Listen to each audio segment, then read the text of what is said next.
శ్రీమాత్రే నమః. హాయ్ అండి, రాంబానీస్ కిచెన్కి స్వాగతం. చింతపండుతో పని లేకుండా సంవత్సరం అంతా నిల్వ ఉండే ఆమ్చూరు పొడి తయారు చేశాను. ఇది ఎలా తయారు చేయాలో చూపిస్తాను. ముందుగా బాగా పుల్లగా ఉన్న మామిడికాయలు తీసుకొని శుభ్రంగా కడిగి తడి లేకుండా తుడిచి పక్కన పెట్టుకోవాలి. ఈ మామిడికాయల్ని ఇలాగా తొక్క తీసుకోవాలి.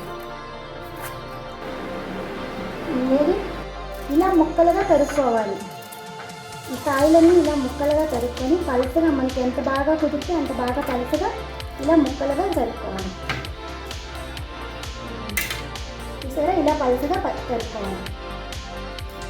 ఈ గిన్నెతో నాకు ఆరు గిన్నెలు ముక్కలు వచ్చినాయి. ఈ ముక్కలకి ఇప్పుడు ఉప్పు ఎంత వేయాలో చూపిస్తాను. ఉప్పు ఇంత వేసుకోవాలి. ఇది ఉప్పు మనం మిక్సీ ఆడుకున్నామండి. కళ్ళుప్పు తీసుకొని దానిని ఎండలో పెట్టి మిక్సీ ఆడుకున్నాం. సాల్టే వేసుకోవాలి, చక్కగా తొందరగా కరిగిద్ది మనకి మామిడికాయ ముక్కల్లో వేసుకున్నప్పుడు. ఈ గిన్నెతో నేను 6 గిన్నెలు ముక్కలు తీసుకున్నాను. పావు గిన్నె ఉప్పు వేసుకోవాలి.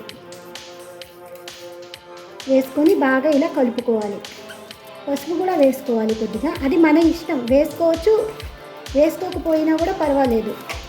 ఒక రోజల్లా ఇలా ఉంచేసి ఉప్పులో ఈ ముక్కల్ని తర్వాత రోజు ఈ ముక్కల్ని మనం ఎండలో పెట్టుకోవాలి. అప్పుడు ఇది సంవత్సరం అంతా మనకి నిల్వ ఉంటాయి. ఈ ముక్కలుగా అయినా ఉంచుకోవచ్చు, లేకపోతే వీటిని మనం ఎండబెట్టిన తర్వాత మిక్సీ ఆడుకోవచ్చు. అది ఆమ్చూర్ పౌడర్. ఇలా చేసుకుంటే మనకి 1 year అయినా బయట ఉంచుకున్నా కూడా మనకి ఈ ఆమ్చూర్ పౌడరు నిల్వ ఉంటుంది. కొన్ని నేను పసుపు వేయలేదు, వీటిని ఇలాగే ఎండలో పెడతాను. ఇవి రేపు ఎండలో పెడతాను. లేదు మాకు టైం లేదు వెంటనే పెట్టేసుకోవచ్చు అంటే 1 గంట మాత్రం ఇలా ఉప్పులో ఇలా ఉంచి ఇలా మూత పెట్టి 1 గంట ఉంచి ఆ తర్వాత మనం ఎండలో పెట్టుకోవచ్చు. నేనైతే ఇది 1 రోజల్లా ఇలా ఉంచి ఈ ముక్కలు ఎండలో పెడతాను. 1 రోజు అయ్యింది. ఇదిగోండి ముక్కలు ఇలాగా చక్కగా ఇలా ఊరుతాయి అన్నమాట. ఇలా మనం నీళ్ళు కొద్దిగా ఊరుతుంది. ఇందులో మనం ఇవి పిండేసుకోవాలి.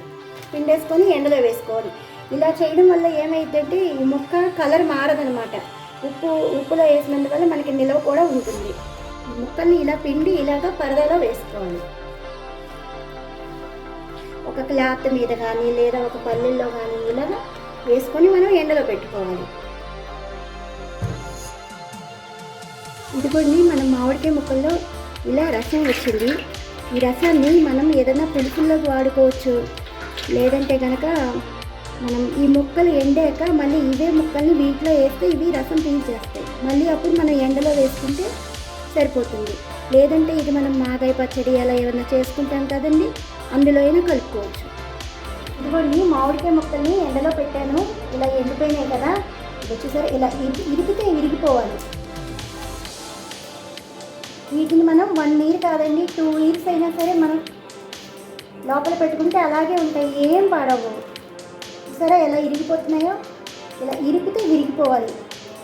వీటిని మనం పొడి కొట్టుకొని స్టోర్ చేసుకోవచ్చండి. చక్కగా ఇలా కూడా ఉంచుకోవచ్చు. వీటిని మనం ఒక డబ్బాలో స్టోర్ చేసుకొని కావలసినప్పుడు పొడి చేసుకోవచ్చు. లేదంటే వీటిని ఇలాగే వాడచ్చు.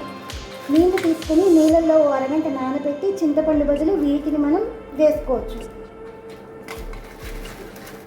ఇప్పుడు వీటిని పొడి చేసి చూపిస్తాను. ఇదిగోండి ఇలా ముక్కల్ని పొడి చేశాను నేను ఆమ్చూర్ పౌడర్.